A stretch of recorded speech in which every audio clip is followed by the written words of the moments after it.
It's time for the newest edition of Festpod. Rich Holmes is here.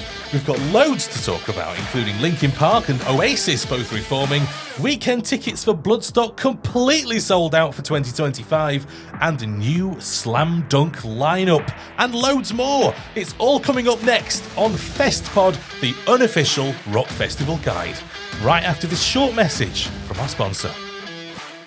Are you looking for that last-minute festival essential? Or maybe you just want to travel light and get your whole camping setup when you arrive on site. The good news is that Fat Frank's Camping Shop will take care of all your festival camping essential needs. From camping chairs to blow-up airbeds, cosy duvets to festival cooking sets, Fat Frank has it all. And what's more, Fat Frank offers a click and collect service at several UK festivals. So head to fatfrankscampingshop.com to order now, or visit Fat Frank and the lads at your favourite festival. Fat Frank's Camping Shop, the official sponsors of Festpod, the unofficial rock festival guide.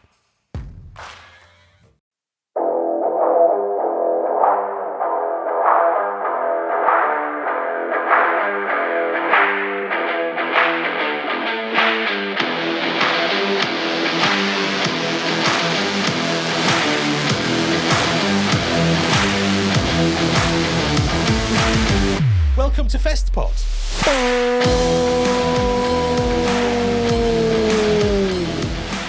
The unofficial rock festival guide. Episode 67, recorded on the 8th of November 2024. I'm Neill Wilkinson with the latest news about your favourite rock festivals, our music guide for the month, and some special things we've found in Festpod Favourites. This episode, we're saying goodbye to Eamon as one of our hosts. Being a father is a full-time job, but never fear, we're still joined by the caged animal that is Rich Holmes. I love it. You're right, Rich. Yes, exactly. I am very well, thank you. Neil, how are you, sir?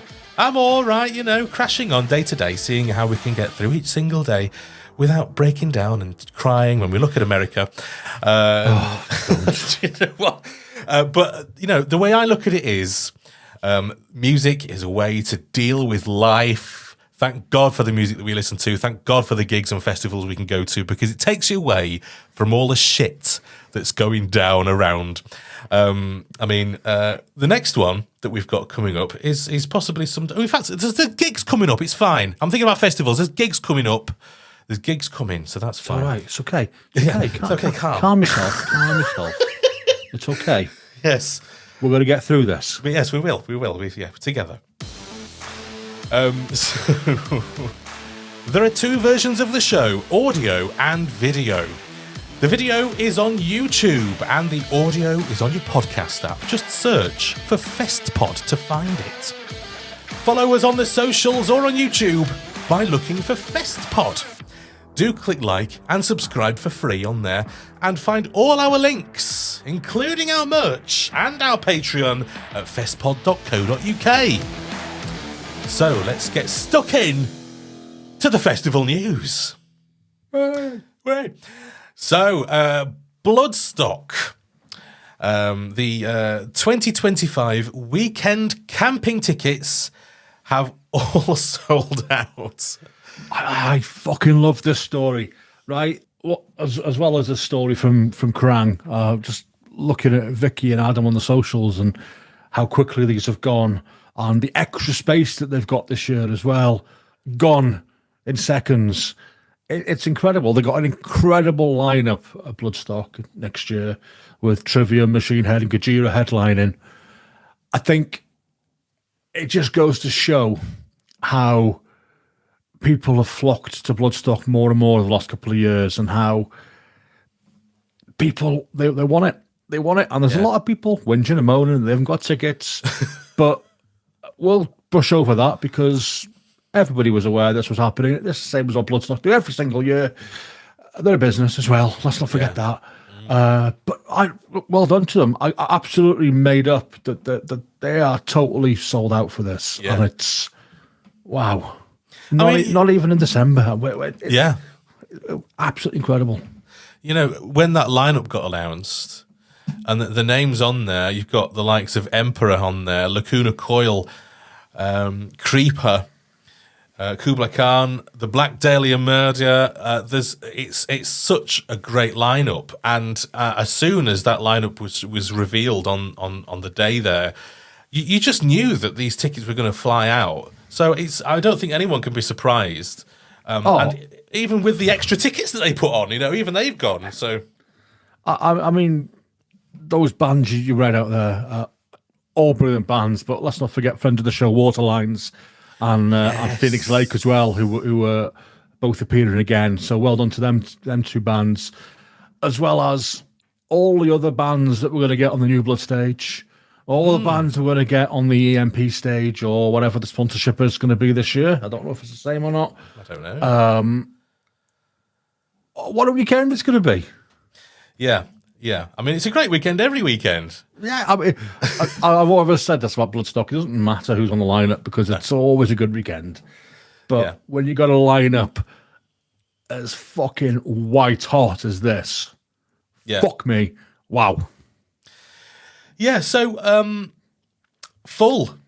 The thing about a sellout at Bloodstock as opposed to download is you fucking feel it at download, don't you? You fucking notice when it's sold out at download because you're in there like battery chickens. Yeah, and Bloodstock would be very different. And it's sensible capacity for a sensible size site. It's going to be grand. It's going to feel nice still. It's still going to have that same Bloodstock feel. I just want August to come now. I want it now. I want it right now. Yeah, there's so many good acts there, and it's the one thing I've never done is camp at Bloodstock. But I bet if you're in that campsite and you're there every day, the whole time, I bet it's a great atmosphere, and I bet it's a great weekend. It is. The camping at Bloodstock is phenomenal. It's just such good fun. It really is. Yeah. So that is. Do you know what? Are they sold out on day tickets as well? I'm not sure now. Actually, I don't believe so yet. I know it's just the weekend tickets that have gone. So I can't see day tickets. Oh, day tickets. I don't think they've been released yet. Actually, looking at it because they're not there. So. Fingers crossed, if you still haven't got a day ticket, you might be lucky there. And hopefully you'll get in to see whatever you want to see on your day. Just whilst we're on the subject of Bloodstock, yes. Just like to say that us here at Festpod were saddened to learn of the sad passing of Michel Kerr from Cosa Nostra PR, the PR company who do all the press stuff for Bloodstock, among others. Michelle passed away in September after a long battle with cancer, sadly. So I just personally, and on behalf of Festpod, like to extend my condolences to her friends and family, to Kirsten, who was her partner at the PR company, and all the Bloodstock family. It was a sad time indeed. Michelle was a wonderful woman, and she will be missed. Absolutely, 100%. So, moving on. Now, we have had some old bands returning to the headlines. Now, I never saw this coming. Linkin Park are back again to say hello, but in a different form. Now, obviously, they've replaced their lead singer. So, I don't really know I haven't seen them since, and I haven't heard any of the new music actually. But from what I've seen of people talking about the band, they have received some positive reviews for their new shape, their new form. I mean, you can't please everybody, especially when you replace the lead singer. Yeah, and it was always going to be a tough sell to a lot of people. Yeah, I mean, it was very, very quickly announced that they were back, that they'd recorded an album, and that they're going out and doing several dates as part of a world tour. I actually had tickets to go and see them in London, but sadly, on the day I couldn't go for one reason or another. So that was devastating for me. But I've got to be honest, listening to the new record, I was on the fence about whether it was right. Now, obviously, a band isn't just a lead singer or a front man. A band is a band, but I think for me, I think Chester was Linkin Park for me. I think his rawness of his vocal through his lyrics that were about his life a lot of the time. Yeah. And that was that. However, Emily Armstrong has stepped in, and you know she's not tried to be Chester. She is Emily Armstrong. She's her own person. She is their new singer. She is the singer of Linkin Park now. And everything I've heard and seen, I am blown away by how she slotted in and how well she slotted in. And I think on the live stream they did for the announcement, there was a lot of criticism, but I think it was quite clear to me that was a lot of nerves coming through. Yeah. This was her first time performing publicly with Linkin Park, and it was being streamed globally, and I'm sure there was a lot of thought in her head about the potential negativity that people might have towards her. Can you imagine the pressure of doing that? No, I can't. I genuinely can't. But throughout that live stream, she really warmed up, and the nerves you could see as the minutes ticked on, the nerves went away. Yeah, and she held herself different. Her voice was more kind of confident, if you like. Yeah, and yeah, she smashed it, and I'm looking forward to them coming out on tour again, and I will get tickets again, and I will actually make it to see them. And yeah, I'm excited for it. It's a new chapter. It's a new beginning. And why the hell not? I mean, people have got creative juices that they need to get out, and exactly that.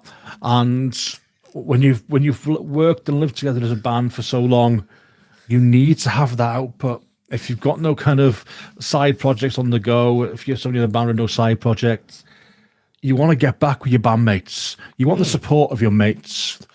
You want to write music together. You want to make music together. And it was inevitable. It took 7 years for them to get back together after Chester died in 2017. And, of course, the first thing that she's got to do is impress Mike Shinoda. Because he's not just going to take anybody as the front person of Linkin Park.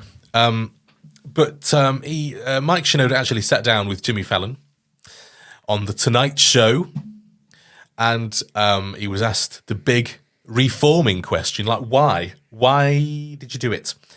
And he said, I think the important thing for us is that we never set out to, like, let's bring the band back. Let's find a singer. That was never our intention or our goal. It was more like I remember where there was a moment when our DJ, Joe, he just like, we went to breakfast and he was like, I think we should like hang out a little more often. Like, can we get together and just be creative? Like, I don't know what that means. But, you know, one thing led to another, and it was almost like this new record. Like, we wrote it and we came up with the music while we were creating the new band. When we started the music, we didn't have a band, and it just came together while the music came together, I guess. So, you're right. In like, you know, Rich, if that creativity is inside you, it's got to find a way out. You've got to have that release. You do. So I'm going to do the noise again. Please do. There we go. We are all releasing here live on Festpod. Collectively. Over the digestive.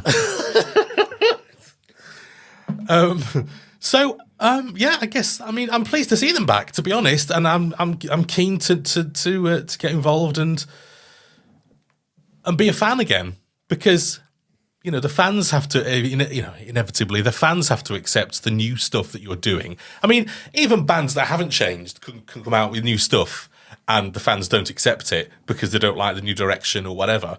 But from what you say, Rich, it just sounds like they've done really well and they've chosen well, and it's a good thing. Absolutely, 100%. Absolutely, 100%. So now back to Download Festival.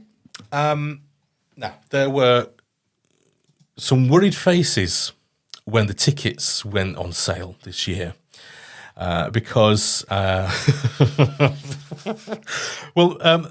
you and me, Rich, we go to, we normally go to RIP Park Farm and stay there. Now, not going to be doing that again because of the increase in prices. I mean, I've been to lots of RIP Park Farm experiences at Download for years. So I don't feel like I'm missing out. Like, it's not like a hidden area where you don't know what goes on behind the curtain anymore. I know. I've done it. I've literally got the T-shirt. But the prices were going crazy. They were so much. It's an expensive thing to buy anyway. Plus the rest of the weekend. But just the ticket would cost you over £600 for an RIP Park Farm ticket. Yeah. And you just, after so many years, you reach the point where you think to yourself, can I justify paying even more for this experience when, to be honest, I don't think it's as good as it has been.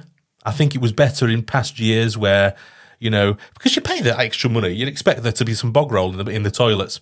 It's not just as simple as that, but little things like that do add up to the whole experience. All they do. I mean, when you, especially on Park Farm, where you have built brick toilet facilities and shower facilities, I think you expect it anyway. You're in an RIP, VIP experience on an actual campsite in Park Farm, and I've got to say, I think this year's wasn't a great experience. No. And you're right. I don't expect as an RIP customer to have to be carrying shit roll around with me everywhere I go. That's a Gen camping population thing to do. Yeah, exactly. I don't expect. I expect to sit on my porcelain and have triple ply quilted toilet tissue. Yes, but I mean, but no, genuinely. I mean, looking at this now, right? Park Farm tickets now £778 per person. Listen, there's inflation, and there's inflation, and then there's taking the piss. That's so much money. That is so much money. You could have a lovely holiday somewhere for that. You could have Two of you. Yeah. You really could. You could have imagine the places you could go with £778 before you've spent a penny more on anything else at the festival. Yeah. I just think it's far too much for what you get.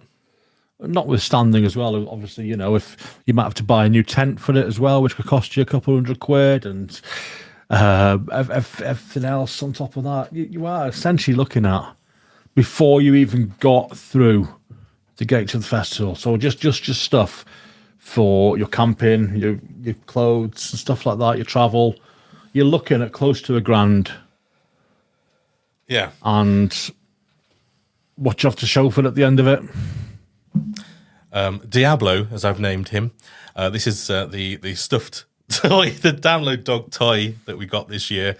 Although I love him and he is gorgeous, and his name is Diablo, I've named him. 778 quid for an equivalent gift next time, plus a T-shirt or a hoodie or whatever. I just think that it's far too much.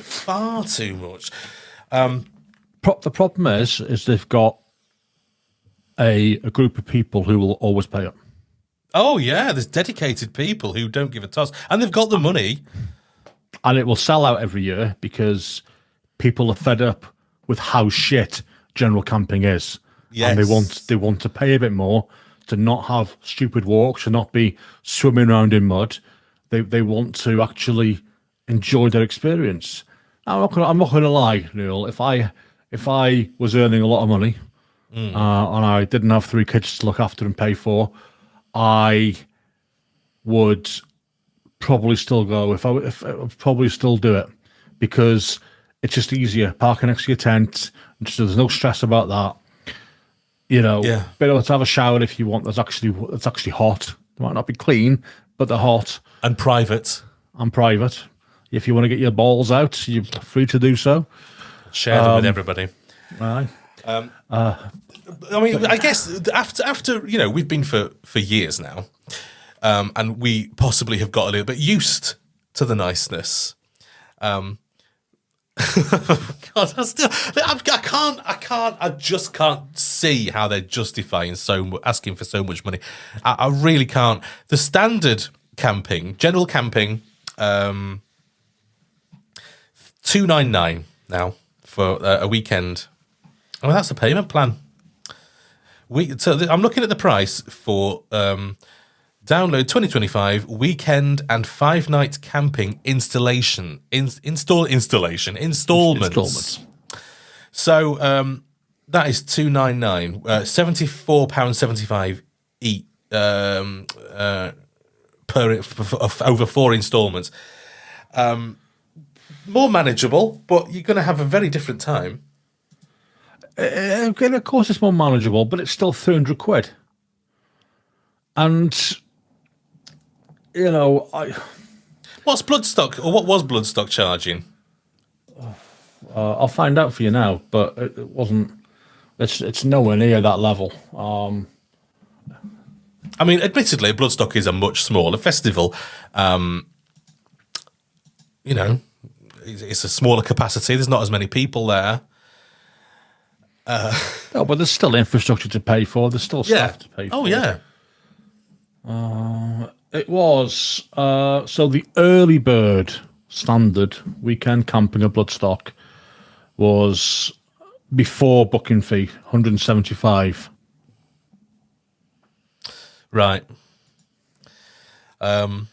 So, I mean, even when you walk around at Bloodstock, beg your pardon, even when you're walking around at Download, it's hard to go there as a poor person. You fair enough. You can let's say you manage to do those installments. 75 quid over, times 4 gets you to 300 quid for your ticket. You've then got to pay for the food. Whether you're taking your own or you're buying it at the food stalls. Beer, potentially, if you're a drinker. I admit a lot of people are not drinkers anymore, but if you are a drinker, I mean, even if you're just drinking water, to be honest, you've still got to pay for that. Your experience there is going to cost you more than that $299. It's so expensive, and I would love to hear somebody justify that cost to me. When you compare it to other festivals, maybe is it the acts that they're booking? Is it the acts? We haven't yet got the lineup for next year. So I mean, but even Metallica, I just can't make it make sense, Rich. I can't, and I when you look at it that way, you look 300 quid for Gen Pop, 780 quid for Park Farm, so 480 quid's worth difference between Standard and Park Farm. So for 400, so you've got to justify £480 worth of spending, because do you know what, £300 for a weekend festival, it sounds a lot, but it's not all that bad really for the number of bands you're getting and the size of bands you're getting. But 480 quid to be able to park next to my tent, to have a bar that's overcrowded, to have toilets and showers that aren't clean, to have the guest area overcrowded, never anywhere to sit, long queues at the bar and at the food places. It kind of, oh, don't forget, obviously, your soft dog and a t-shirt. It's I cannot justify anywhere. And they're a business, I get it, and there has to be some markup. They have to make money. Oh yeah, listen, they can charge whatever the fuck they want. I mean, it's their event. If you don't want to pay it, don't come. Kind of thing. Exactly. But yeah, if I had all the disposable income in the world, I'd still be going. But I don't, so I won't, and I won't bankrupt myself to do it, because real life comes first, you know. And I understand that there are certain things in life that are more important than this, and I've got serious fear of missing out. I really have, but I can't justify it. I mean, the reason why we're being so harsh on Download is because we've been going for such a long time. And we've had great times at Download, which is why we have kept going back. It's just so disappointing to see this. It is. It's, as a metal fan, as a music fan, as a festival fan, you want to keep going to festivals. You want to keep supporting your favourite ones, which is difficult to do when they are so expensive. And so I just think that, I mean, I don't know what's gone on there. I don't know how they've come to that figure, but I think it's too much. So I won't be buying a ticket myself.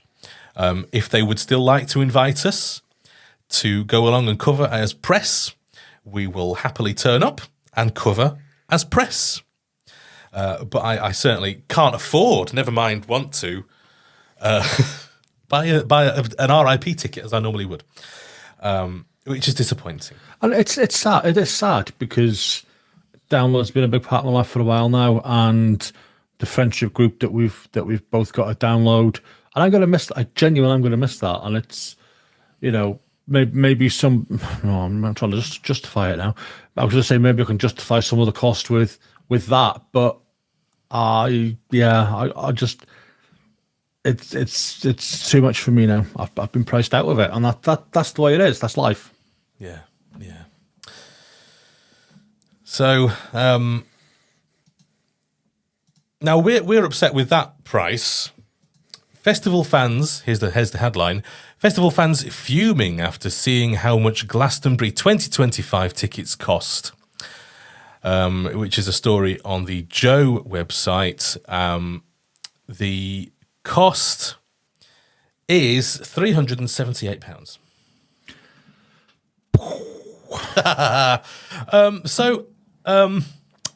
Having never been to Glastonbury, I can't really get upset about that. I don't know what the experience is like, but it is a lot of money. You can't, It's a hell of a lot of money for a weekend.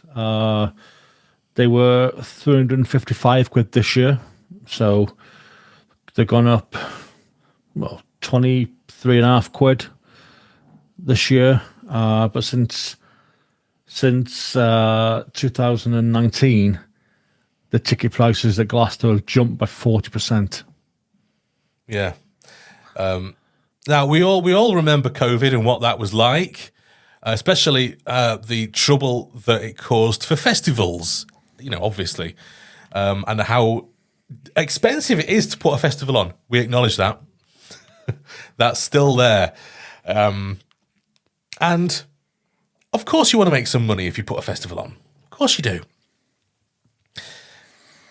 But, I mean, a lot of people are skint. A lot of people haven't had a pay rise. See, I don't want to get political, but a lot of people are still in shit street, as my mother would say. So it's just a shame because it means it's going to price a lot of people out. And again, it's a shame because you're going to get to the point where festivals become only for rich people, which I'm really against. I think music should be for everybody. It should be accessible for all. And it is a shame. I know we spoke about the potential of Glasgow next year, and again, I'm not even going to try because not just because I won't have a chance, but just because I can't. If I can't, it's too much for me for where it is in the country as well. Which adds a lot to the travel, obviously. It gets to the point where, I mean, as festival fans, we love a good festival, and we will go to more than one if we can. But if you're like us, and will travel to go to a good festival, you'll happily go to more than one and do as many as you can in the year, as many as you can afford to. It just means cutting down on the number of events that you're going to. It means that you're gonna have to whittle down. Well, I can't afford to go to this one. I can't afford to go to that one. I can't afford to go to this one. I can only afford this one. And it's a shame because also I know my mentality is in my head at the time. If I've paid through those for the festival, I'm going to be thinking while I'm there, I don't want to have an extra beer, or I don't want to get an extra bottle of Coke, or can't afford a t-shirt, extra t-shirt or hoodie, or bunny chow, whatever, anything like that. You might think, I'm not going to eat today because I can't afford to do it, and you lose the enjoyment of it. And that's the key, I think. You should be there to enjoy yourself as that escape from reality, and to share that moment with like-minded people in a field, whether it's dry and dusty or you're up to your bollocks in mud, doesn't matter. You still have a good time. Yeah, you shouldn't have to be worrying about about the outside world and whether you can afford to eat or not. And that's a shame. That is a shame. Yeah. Now, Slam Dunk is a festival which I've always considered to be quite reasonable, to be honest. Slam Dunk tickets, let's have a look. If you go into the one at Hatfield, it is only a day festival, so that's why it's probably cheaper.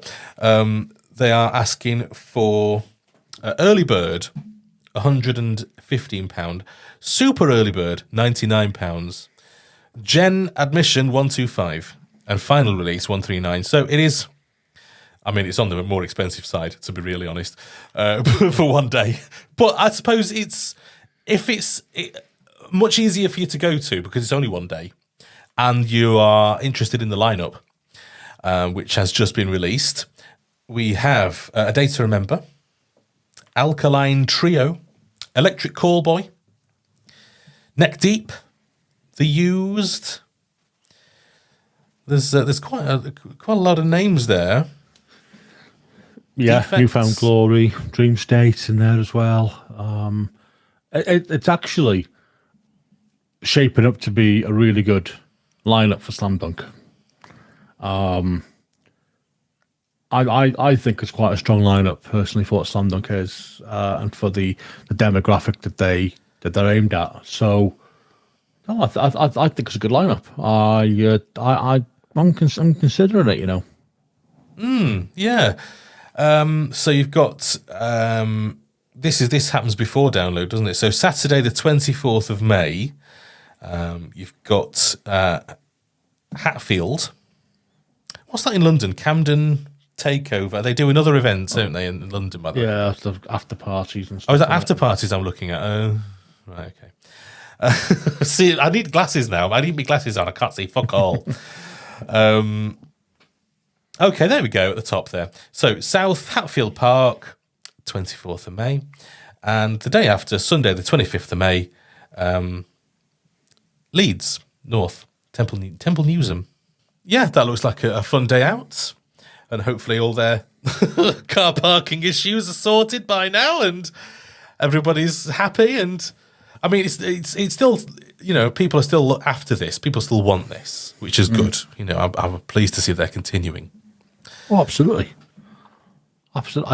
I'd hate to see, a festival go out of business because of mistakes that were made and kind of try to be dealt with. So I think it's, as well as the hardcore, there's still it's still a very popular festival. Oh yeah. And it's a nice. Again, I've not been since they did the Midlands one. That's a few years ago now, isn't it? Yeah, it is. But that was great. I really enjoyed the venue. Was it indoor? It was a mixture. It was at the NEC. Oh. So they had one stage inside, or two stages inside. They had one in the arena there, a stage in one of the exhibition halls, and then a couple of outdoor stages as well. Really? It was really nice. It was really well laid out, and great place actually to have it. The NEC. Car parking wasn't a problem. Yeah. Existing facilities, because of course you've got the NEC, so you don't need to pay for people to come in. Very, very good. It's good. Next. Now, we wouldn't normally talk about the Gallagher brothers on Festpod. It's not really... well, what is there to say, really? There hasn't been much to say until now. Oasis have reformed. Are they reforming with the entire band coming back? They still haven't announced who's actually going to be with them. Okay. So I don't know. I don't know. But I am going. You are going to see it? I'm going to see them in Cardiff on their second night in Cardiff. So, early on in the run. So hopefully before they fell out on stage and had a punch up. Before the tour gets cancelled. I've never seen Oasis before, and they're a little bit outside of what I would usually listen to, but they did have some influence on me when I was younger. Steph's a massive fan, and she's seen them previously as well, and I couldn't pass up on the opportunity to take a band off, which I hadn't seen before, and I'd probably never get the chance to see again. Well, this is it. I mean, I would be surprised if they released any new music. Would guess that this is a reform purely for concerts for a bit of cash. So I think. Oh, it is, and this world tour keeps getting bigger and bigger. And does it really? Yeah, if they could stay together and stay amicable for this run, then they both stand to make a significant amount of money. Absolutely significant amount of money. And fair play. Well, there's appetite for it, obviously, because they had extra dates to part of this world tour because there's that much demand for tickets. So there's the appetites there from the general public that want to go and see them. So fair play to them. So we're talking summer next year, aren't we? Yes. They've got 5 dates at Heaton Park in Manchester, which I think will be their only outdoor festival-style gig. 7 dates at Wembley Stadium. They're also going to play in Edinburgh at the Murrayfield Stadium. That's 3 nights in Edinburgh. 2 nights at Cardiff's Principality Stadium. And the last gigs are going to be in Ireland at Dublin's Croke Park. So that all runs between the 4th of July and the 17th of August. And you were very lucky by the looks of it if you managed to get tickets. There was so much demand. And some sort of strange system of allocation of tickets, wasn't there? Yeah. It was like a sort of a raffle or something. Yeah, you had to be kind of signed up to this thing, and you get some kind of code. And were you lucky enough to be selected to try for tickets? Not selected to buy a ticket. It was selected to queue for tickets. And to be fair, I didn't have much problem getting them. I had I think my basket failed once, and I lost the tickets that I was obviously going seated because I don't want to be standing. I lost the tickets that I had and I was quite happy with, and then sadly I did manage to get another two, but they weren't quite where I wanted to be. But I've still got them, so I didn't really have a problem with getting them. And I was just reading social media, everybody going mad about it, and I was just thinking, just chill out, wait 25 minutes. And everybody's baskets will start timing out for the ones who have failed payments. And then there'll be a shit ton of tickets gone back on there. And it's just be sensible about it. Stop pressing refresh. Just be calm. It does say on the BBC News website, the band said that there are 2 new Wembley Stadium shows have been added due to phenomenal demand. And they're going to be on the 27th and 28th of September 2025. But ticketing will be different. It's going to be sold by a staggered invitation-only ballot process. How else would they be able to do? We're talking millions of people who are going to be asking for these tickets, aren't we? On the Ticketmaster website all at once. Yeah. There's been a lot of sort of talk about how disenfranchised people felt about the whole ticket buying process, but what else could they have done? Firstly, it's not the band themselves' fault. It's not. It's. I really. Isn't it? No. Are they not involved at all? Not at band level. No, the management might be, but.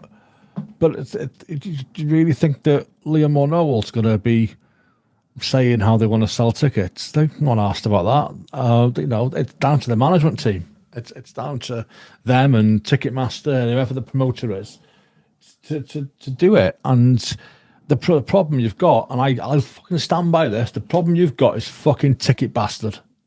Right. Yeah. That for me is that's the common denominator in all of our discussions about issues with tickets. It's Ticketmaster, sorry. Yes. And God almighty, yeah. The queuing system's terrible. The way it allocates you in isn't necessarily the order that you've entered it anyway. It's so disheartening when you log in and you see 50,000 people in front of you in the queue. I mean, oh God, what chance have you got?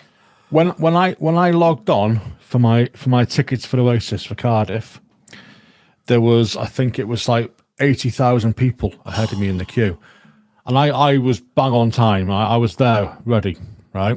And I thought, right, probably not going to get these because capacity of the Principality Stadium is 75,000 or whatever, plus maybe a few more for pitch. Probably not going to get them, but I'll see it through. Yeah. And I got them. As I said, no problem. So, is it the number of bots that are joining these queues that are pushing it up, and they're getting pulled up as being a bot at some stage and kicked out? I don't know. But there was other people who had been trying to buy tickets who were getting logged out because Ticketmaster thought that they were bots and they were real people. So wow, I don't know what the answer is, but we never had this problem when you had to phone up and queue on a phone system getting tickets, or go down to your local record store or the box office at the venue and queue up in order. And then if you're there early enough, you're at the front of the queue and you buy your ticket. If you're not there early enough, you don't get your ticket. And that was like the fairest way, was queuing at a box office window. And you think with the way the world is, moving forward with technology and everything, would be able to have a fair and just way to buy tickets online. Well, I mean, the other thing, if there wasn't a fair system, that wouldn't include dynamic pricing, which was the other issue that a lot of Oasis fans had when a lot of us, it's the same when any of us buys tickets and there's a high demand, they jack up the prices, which I'm not sure if Download Festival had dynamic pricing, did they, when they released? Yeah. They do. So somebody's making this choice, aren't they? Somebody's saying... we've harped on about dynamic pricing for years now, since Ticketmaster brought it in, and nobody really listens. Now, Oasis fans, the millions of them who witnessed this on Ticketmaster, got vocal about it. Yeah. Famous people who tried to get tickets for Oasis got vocal about it on socials. Yeah. And all of a sudden, dynamic ticket pricing is getting discussed in Parliament. And it's like, whoa, just like, and that goes to show that the reach of a pop, they're not pop, but I'm going to say pop band who have got that much larger following and much more vocal, fan base, that gets noticed. I was like, hang on a second, we've been suffering this for fucking years and nobody's listened to us. Nobody's done anything about this. But on the other hand, at least now it's getting looked at. Yeah, it's much more in the public consciousness and their sense of what's fair and what's not fair. The other thing is that tickets resale sites are also selling tickets at a vastly increased value, with some being listed within minutes of Friday's pre-sale, according to the BBC News article here. So, if you were attempting to head off any, bots or anybody who was buying these to sell on, they're still getting ripped off anyway. Yeah. So who's... Well, it's a different world we're living in now, Rich, where a ticket to a concert could cost you 500 quid. But sadly, there's people I know who bought an extra couple of tickets for Oasis because they knew they'd be able to more than double their money on their own tickets, so they're basically getting a free gig out of it and free travel. Wow. And that's it. Shouldn't be doing that. No, you shouldn't, and it drives me bloody mad because you think it's okay to resell that ticket for double the face value or triple the face value or 50 times the face value as it has been in some cases on the sites. 50 times? Oh, there was some going for thousands and thousands of pounds, and wow, it's not right. Just fucking let people have the chance to buy them there on the time and don't take the piss. I understand everybody likes to make a quick quid if they can, but fuck me. Play fair. I'm going to say that, there's people out, music fans living on very little. Music fans who've got sort of ordinary jobs, who would love to go to concerts and stuff, and they just can't afford it. So I suppose the only alternative is to abandon the big acts that everyone's going to see and go to smaller gigs for 11 quid a ticket. Really, some of the best gigs you'll ever see are those small 5, 10, 15 quid gigs, and you're in a little grotty rock pub around the corner, or your local pub or music venue, and it's great. And I love going to small gigs. I really fucking do. I do, to be honest. It's a much more real experience. Yeah. And we've got some to talk about in the gig review coming up shortly. So we'll tell you about our experiences recently. But talking of gigs and enjoying them, Heineken, of all people, has taken some measures against using your phone at a gig. Can you stop filming me? Because I'm really here in real life. Just do one song, no cameras, no phones, no nothing. So basically that is an initiative to get you to download an app when you're at a gig, to make your smartphone into a dumb phone and make it look like some sort of Nokia 3210, where it will just act as a phone, basically, by the look of it, and you can't use your camera to encourage people to not take videos or pictures. Now, I don't need an app to to help me with that. If I'm going to decide not to, I shall put it in my pocket or leave it at home and cope. I don't need the app. But assuming they've tested this and some people find it helpful. It's incredibly inventive marketing from Heineken. Marketing, there we are. I get it. I hate seeing a sea of phones at gigs. But at the same time, if I want to take a photograph of my favourite band or a very small video, then I don't see the problem. I get it. If people are literally watching the gig through their phone, what is the fucking point? But, yes. The whole gig. All of it. The whole gig through it.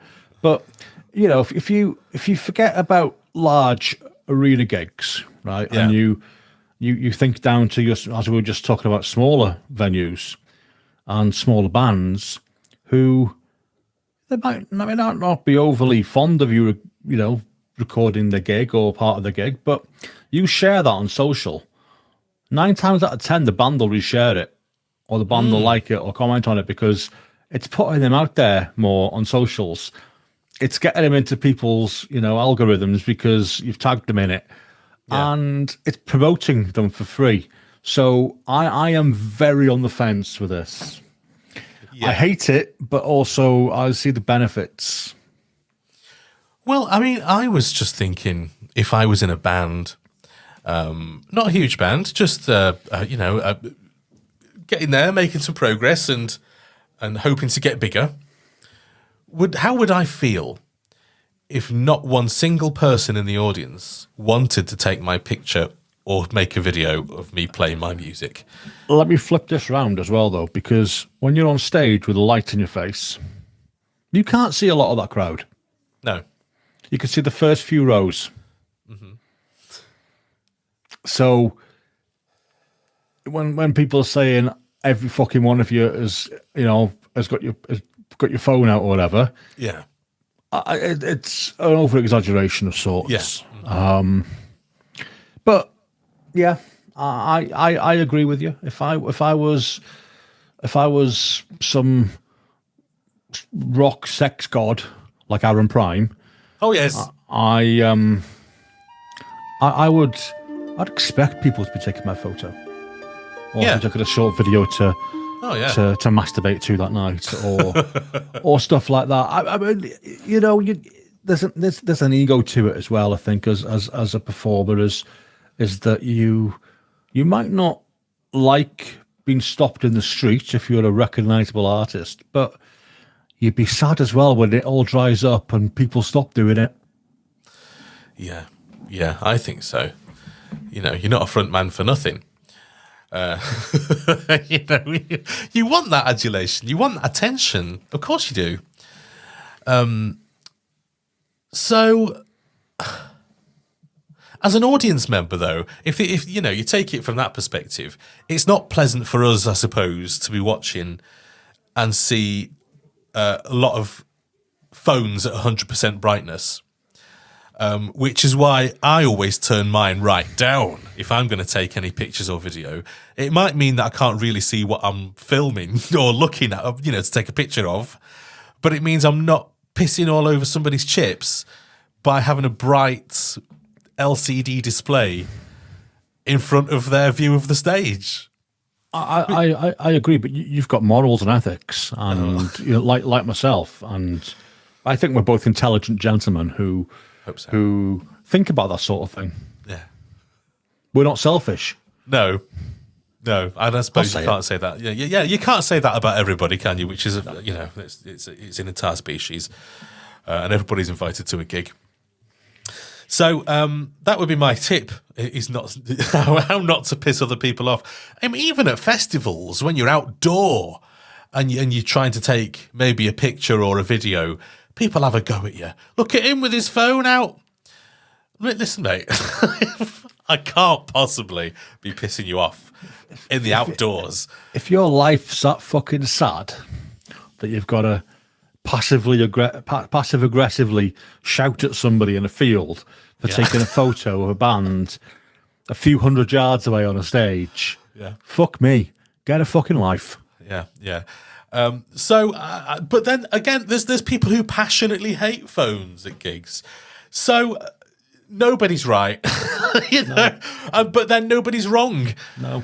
It's just one of them things. I'm going to Sleep Token fairly soon, at the end of the month. You're a Sleep Token fan? Do you know? I actually am. Yes. I shall be seeing. Oh God, am I going to admit this? I've bought 3 tickets to their upcoming tour, which I don't know. I went to see Royal Blood on their tour a few times. Maybe that was 3 or 4. Anyway, I was looking on the O2 website to find out whether they would be okay with me bringing in a little camera, not hurt nobody. And they say, no, you can't bring in a little camera. Of course, you can't bring in, your big professional cameras. Of course, you're not going to be allowed to bring them in. You can't even bring in a little tiny titty camera like that. You can only bring in your phone. So they're not even letting you bring in a little tiny alternative, which I would have done quite happily because, to be honest, it's a little bit better than my phone. But then I've always said, I reckon the artists should have their gigs filmed, because then you don't have any need to take pictures or film at the gig. You can have a professional, like they do at Bloodstock. I don't know, whether those videos go anywhere. I don't know, but they have professional crews filming the stages, and I guess that the artist can pay to have a copy of it. Yeah. And if that copy was sold to the public, then wouldn't everybody be happy? I suppose you get down the route of licensing and stuff, then, don't you? And it all becomes very complex, and it's just another legal battle that people have to fight to get the rights to release that, I suppose. Well, if it's your own gig and you're paying for the crew, they're there just to film you. This happened. You know what? This happened in 2013 at the Slipknot. Was it Slipknot? It might not have been Slipknot actually. But anyway, there was an act on at Download in 2013 who I can't remember now because it was fucking 11 years ago. They paid for a film crew to be there to film the show, which was subsequently released on DVD. So it can be done. It can be done as well, And I just reckon that if everybody was so bothered about the people filming with the phones, especially filming entire shows with their phones, then there are alternatives which you could explore and earn money off of it. I would pay for a DVD of the gig I went to at Wembley, the Sleep Token gig. But as it happens, on YouTube, someone has put together a video of the entire gig, which I go back and watch every now and again, because because it's, especially if you were there. I mean, even if you weren't there and you missed it, then you would pay to see that gig. But if you were there, that's even more of a memento, because you want to re-experience it. You want to re-experience that moment when, the singer couldn't sing or whatever. You want to see it all again and relive it because it's your favourite band, and plus the band would then make money on it, and bands need to make money. Yeah, they do. They're a business as well at the end of the day, and that's. I think people would buy them. I think a lot of people would buy them, and it'd be worthwhile. I mean, there was a lot of gigs in the past, like going back a few years, that they used to record audio CDs of the live thing, and you used to, pay for them and pick them up at the end. Yes, and they were great. They were properly live mixed as well. It was live at the time. It was great. The next step is video, isn't it?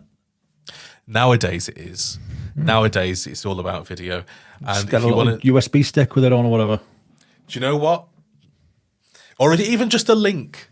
Even just a fucking link to somewhere, you know, it's doable. I'm just saying, and it would. I just think there's better alternative to what they're currently doing about the phone situation, because it's not going to go away.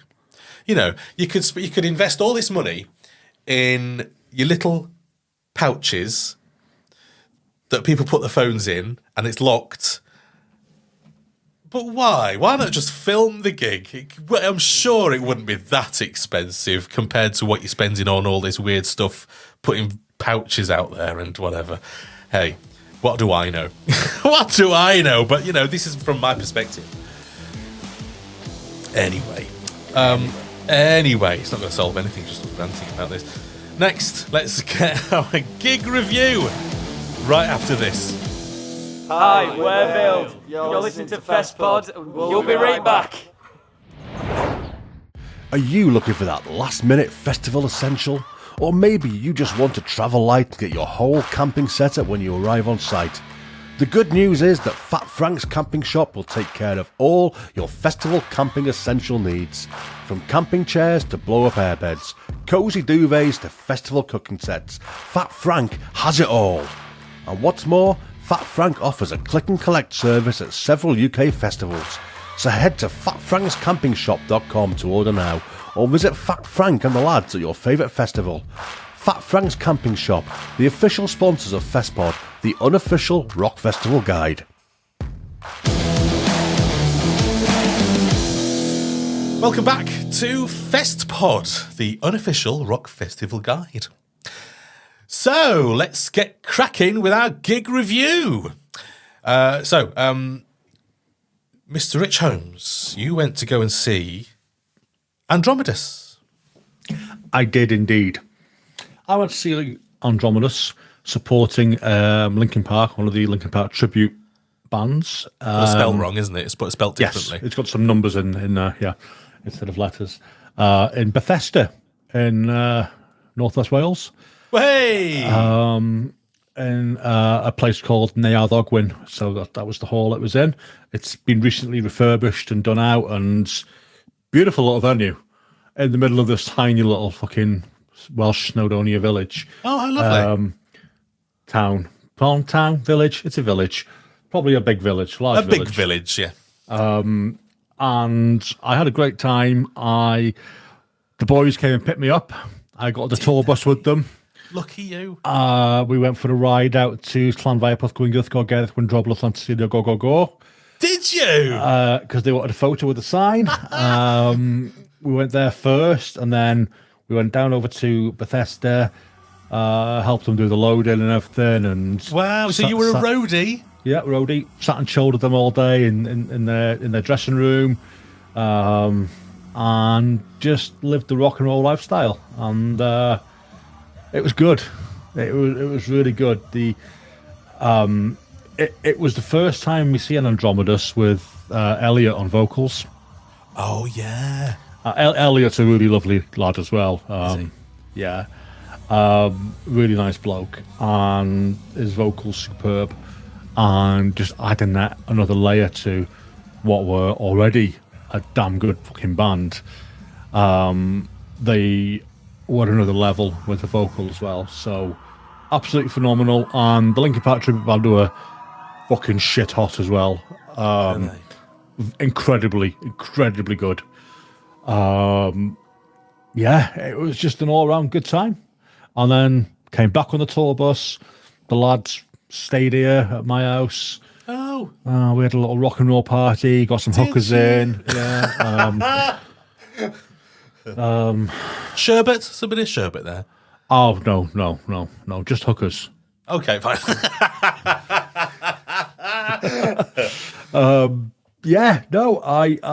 It was great. I don't know what to say. It was an impressive venue, which I hope to God keeps doing well, because it's such an important asset. Because I was talking to the Andromedous lads on the way up, going, I can't believe it when I saw your poster come out saying you were playing in Bethesda, and it's like, why? It's such a small village where there's just nothing. I don't mean this derogatory at all, but there's nothing going on there. You know, it's Yeah. There's just nothing. There's nothing else there. You know, you carry on down the A5 and you get to Ogwen, Llyn Ogwen down there and Tryfan. And the other way, you hit Bangor. But wow, and I know, obviously, you know, this was them on a support show, but I spoke to so many of the gig goers after Andromedous had been on, and I went and kind of hung out with a merch stand and helped out around there, and it was right next to the bar as well, which helped. But just talking to the locals about how they have got nothing locally. They've got, you know, this is people from Bethesda as well. People from the village had come, and they was like, we got nothing here rock wise. We don't get anything locally rock wise. You know, talking about travelling even to like into Bangor and Carnarvon, really nothing of note at all. So to have bands come in and do this, and they loved it. They loved the three bands that played that night. And they did very, very well on merch sales as well, which again great. Surprised me. All the bands did that night, and it was just so nice to see that there was this want for it. Yeah, absolutely. So 5 out of 5, great bunch of lads, great bunch of tour bus fun. Most rock and roll band on the planet are Andromedous. Their dressing room was crazy as fuck. Yeah, I think we had a sandwich. Okay, fine.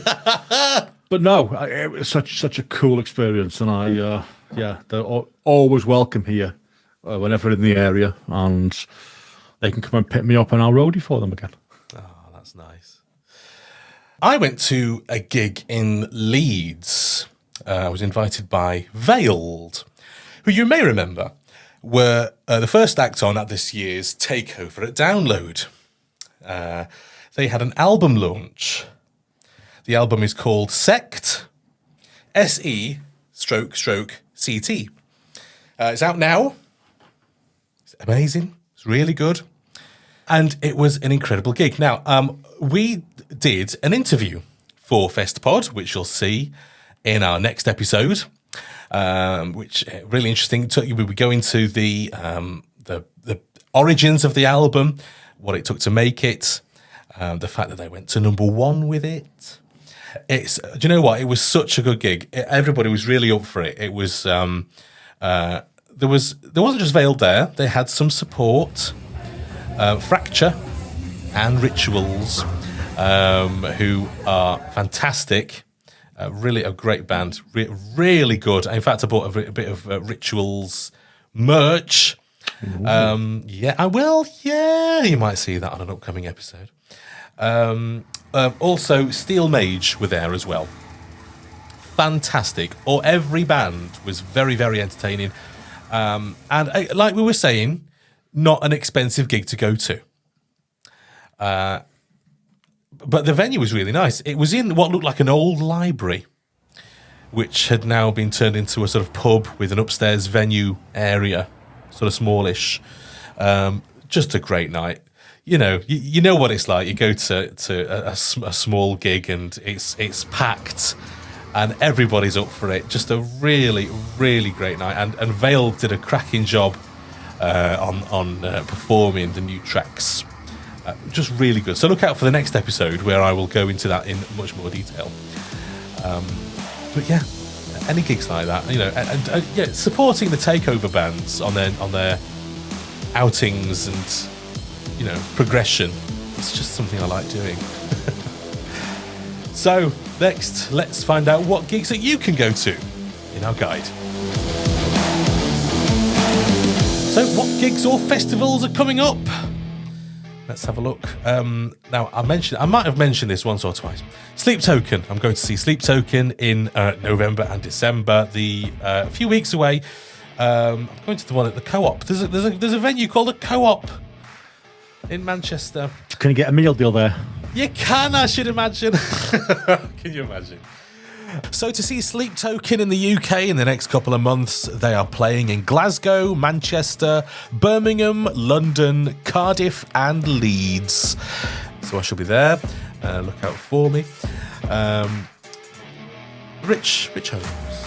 Hello there, sir. Hello. So Defences are going out on a headline tour to tour their new album Shadowlight in January and February, early next year, 2025. And I'm looking forward to seeing that, their new album. And if, you want an extra sweetener for why you should go and see Defences on tour, the mighty Crushed by Waves are supporting them on this tour. Yay. They've got dates in Glasgow, Newcastle, Manchester, Nottingham, Leeds, and then one in Cardiff next month as well in March. Cool. Limp Bizkit are coming back to dates in the UK next year. They'll be going to Glasgow, Dublin, Birmingham, Manchester, and the OVO Arena, Wembley, in March 2025 for the Loserville tour. So if you're a fan of Limp Bizkit, I should imagine that they'll be going like hotcakes. So get your tickets, purchases in now.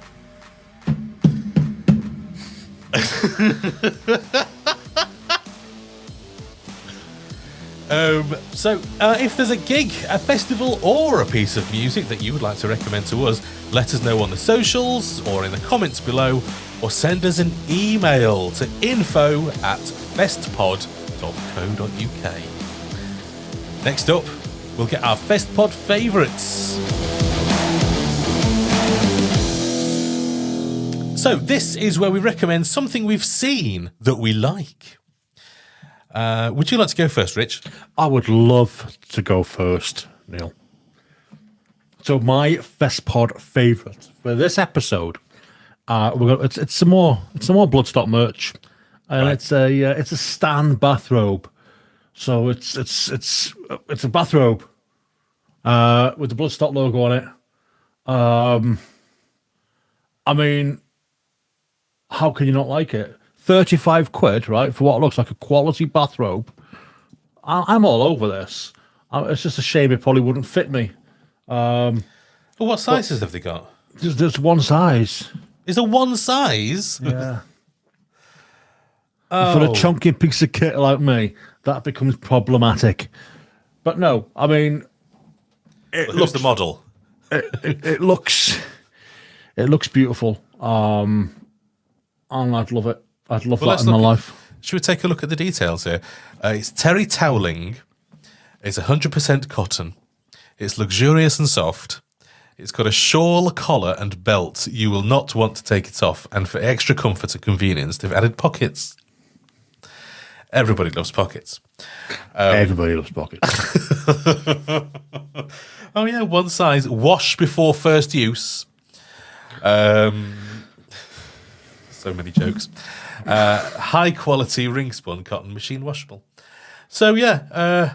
It's an odd thing, that one size. I wonder why they've decided that.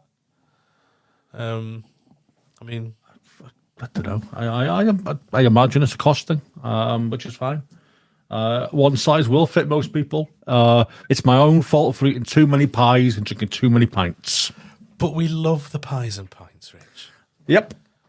But So- but if I didn't love them so much, I could have got a Stan bathrobe, couldn't I? But what do you love more? Would you love the Stan bathrobe or the pies and pints? I'd like to be wearing my Stan bathrobe whilst eating a pie and drinking a pint. That's the fucking Yes. ideal in this world, No, Neil. I know, it's true. It's true. A pie from perhaps that Barnaby store- Sykes. Yes. Yes. Exactly.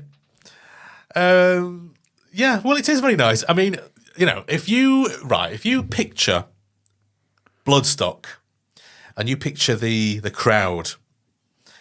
Now, are they sort of models? Are they size 0? Or have they got a bit of beef around them? Just a few extra pounds of happiness and pies and pints. it's we can't tell. We need a model. There needs to be a model wearing this, and it needs to be a sort of mid-40s man. I mean, I'll be honest with you, I've not really paid attention to what the actual measurements are on it, so for all I know, it could fit me. Well, I don't know. I mean, who knows? I mean, I'm scared to find out. I don't want to do the measurements, Rich. Yeah, I don't want to convert to inches. I'm trying to do it in the head, and I'm softening myself. But it's very pleasant. So if you find yourself in need of a bathrobe with Bloodstock written on it, then there is an option there for you. I'm doing it. No, don't put yourself through it. No. It wouldn't be far away. So you could have one, could you? No, pull the cord a bit tight. I mean, if I wanted to have it as an open robe, which you might wear in some kind of sauna. So open the front door with. Yeah. Startled overnight. Then I'd be getting arrested. So, yes. In your own house. Yeah. Okay. All right. Well, perhaps for the next Andromedous dressing room party, you could wear it. I like that idea. Don't know where my mind was then. Okay. All right. So there's that. Maybe I'll design as a Festpod bathrobe. Do you know what? And make it fucking massive so that it'll fit everybody. 35 quid. So if you want that, you're going to beyondmerch.co.uk/products/BOA-stan-bathrobe. Or you can just go to Bloodstock's official website and click on merch. Oh, is it there? Is it right? Yeah. Well, that's not how I found it. So yeah, but that's where that link takes you to. Oh, is it really? Oh, fine. Okay. All right. So now my Festpod favourite is I grew up as a young boy in the sort of late 80s, early 90s, and loved my Sega Mega Drive. I loved it. I didn't have that many games for it, but I played those games that I did have to death. Yeah,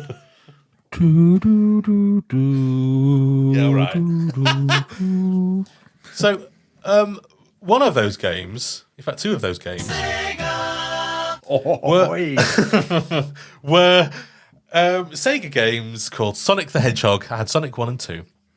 And I loved playing those. They're just something satisfying about getting through a level with. Do you know, I never finished them. I don't think I ever finished them without cheating. But that's because I was a little boy, and you know, you don't have the capacity, either mentally or with your hands, to get through the whole game, because it's quite tricky actually for little boys to play and little girls. So now we have the ultimate Sonic game. Now, I appreciate this isn't new. This came out, I think, in 2018 or something. 2018. And it's called Sonic Mania. It is the best Sonic game I have ever played. And I promise you, I've played a lot of Sonic. This is so good. Basically, I'm going to show you a video now of this and what they've done to it. There's a guy whose name is Christian Whitehead, I think he's called, and he remastered the original game so that you could play them on your mobile. Now, he made this game. He is a fucking genius. Because everything that you want in the Sonic game is there. So you've got the sort of original style of graphics and sound, and some of the levels have been lovingly recreated in widescreen. It's just brilliant. I gotta say, it looks great. Have you completed it yet? No, I haven't had enough time. There's quite a lot to it. But then, you know, if you only spend 15 minutes every day playing it, you're not going to complete it. But it's very enjoyable to play. You can just sit. You've got your original levels here. I'm looking at the chemical plant zone. Oh, I love that. See, the music was great as well, and look, they've redone it, so it's different. It's not the same original game. If you want the closest thing nowadays to the original game would be a game called Sonic Heroes, I think it's called, where they've recreated all those. But this is its own thing. So it's like a remix of the originals, and you're always a little bit sort of, well, is it any good if it's a remix? Is it any good if it's sort of, not if it's not the original? But it's better. It's better. You've got all these new levels and all the levels that you might recognise from Sonic 1, 2 and 3. And it's satisfying to play. So this is my Festpod Favourites. But anyway, that's what I recommend. This is my Festpod favourite for this episode. Top-notch entertainment there from Sega. Excellent choice. Yes, thank you. Bit unusual, but sometimes that's good. Hey, we are unusual. Yeah. So, right, well that's kind of it. So, if you've enjoyed the show, please like and subscribe to us wherever you found us. And if you'd like to hear more, to tune your algorithm, because when you interact, it says, "Oh, this person likes this, we'll give you more." We are on the socials and YouTube. So just search for Festpod to find us.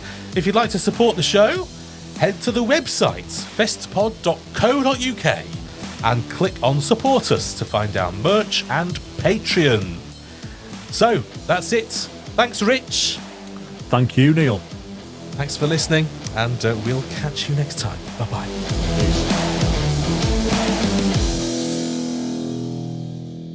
A Wilco Productions podcast. They'll be going like hotcakes.